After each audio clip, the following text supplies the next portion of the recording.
Hello, Gary. Just listen to your video reply to my video called Control Freak. Not one of your best. I think I got the pass over pretty well, but I think you fumbled it. You're just not comfortable with your metaphors at the moment. You haven't got them. I think you would have been better if you'd gone back to your three brains metaphor of man, monkey, or gorilla, I think you called it, and reptile. That would have been probably the best explanatory metaphorations that you could have been doing.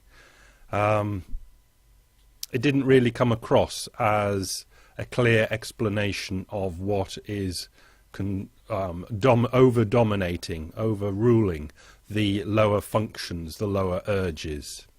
And it seemed that you were only too keen to get off the subject and go back to suffering again, which wasn't really part of it, but you were well keen to get back there, like a dog to its vomit.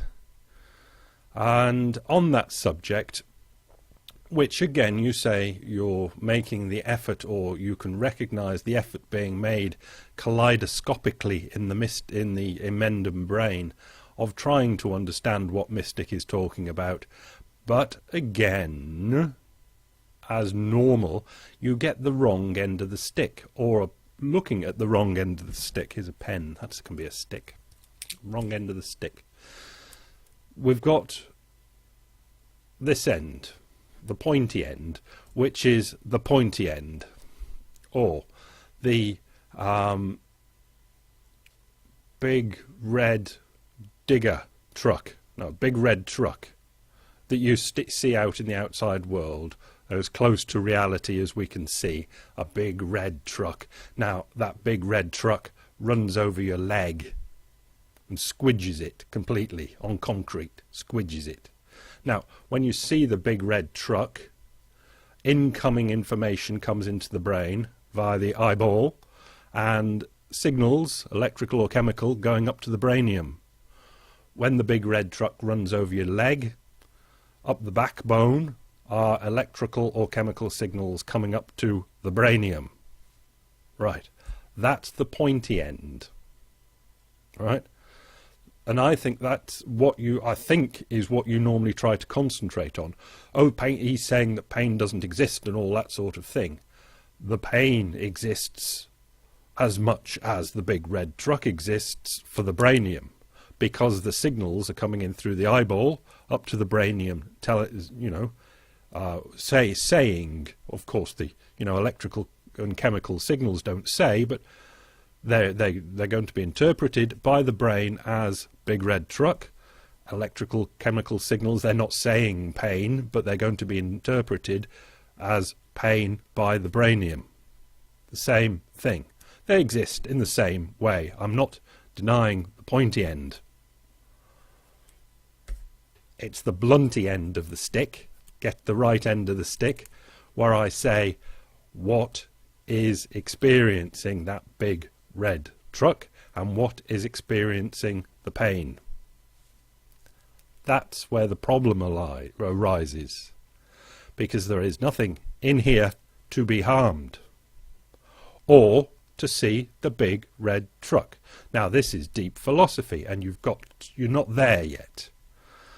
What there is here is a brainium, and the brainium seeing a big red truck is pattern recognizing. It's recognizing a pattern and doing the right thing. It doesn't really see a big red truck. It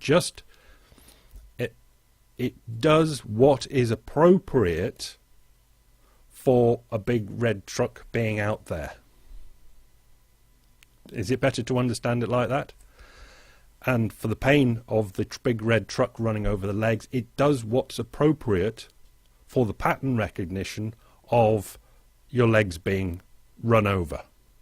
It's all pattern recognition. If you get over the fact that it's a big red truck out there and pain coming up, all you need to know is that this overall unit will do what is appropriate for what is out there. And that's been going on for billions of years, through the millions of years, through the hundreds of thousands of years, to us now.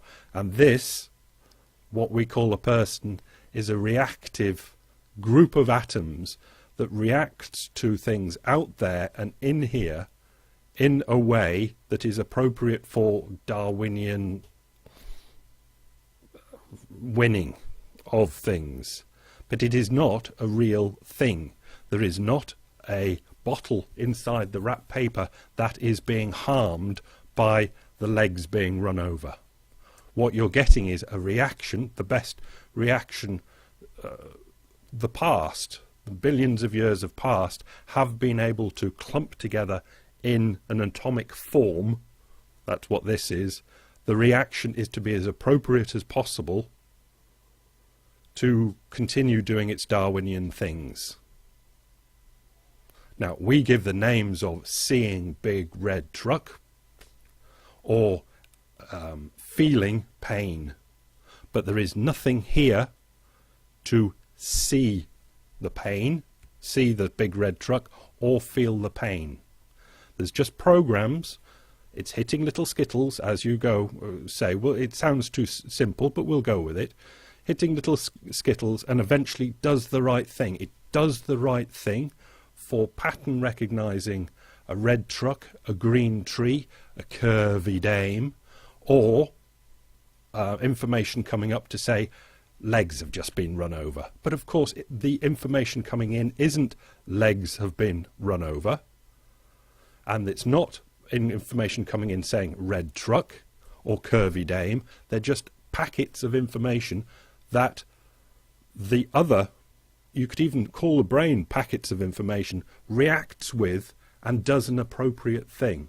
But the blunty end of the stick is that there is nothing being harmed here. That's the thing. You can talk about your pain and your suffering. It's a group of atoms doing something. And then you always go back to, well, I can feel it, you can feel it, we can all feel it, a rat in Tuvalu can feel it. But that's irrelevant, because the rat in Tuvalu is the same as me, and it's the same as you. It's just a clump of atoms that in the mega history has made to react in a certain way. And that's all it is. It's a reaction like this to an incoming like this. And if it's appropriate, that means the clump of atoms will go on into the future to do it again. But there is no bottle wrapped in the paper. There is no soul. There is nothing being harmed at all. There is what we call a feeling of red truck and pain and suffering and this, but it is happening to no one. There is no one here. There is something here, but there is no one here. Yeah, there's no one in the rat in Tuvalu. There's no one to be me, and there's no one to be you. There's just things reacting. If it's doing it Darwinianly right, it's acting appropriately to the external or internal stimuli, stimuluses. And that is where I would like the main thing to be concentrated on, the blunt end of the stick. That there is no body here, there is only something here. And some things cannot suffer. They cannot suffer at all, because they're only programs running. And programs running do not suffer. They just react in an appropriate way.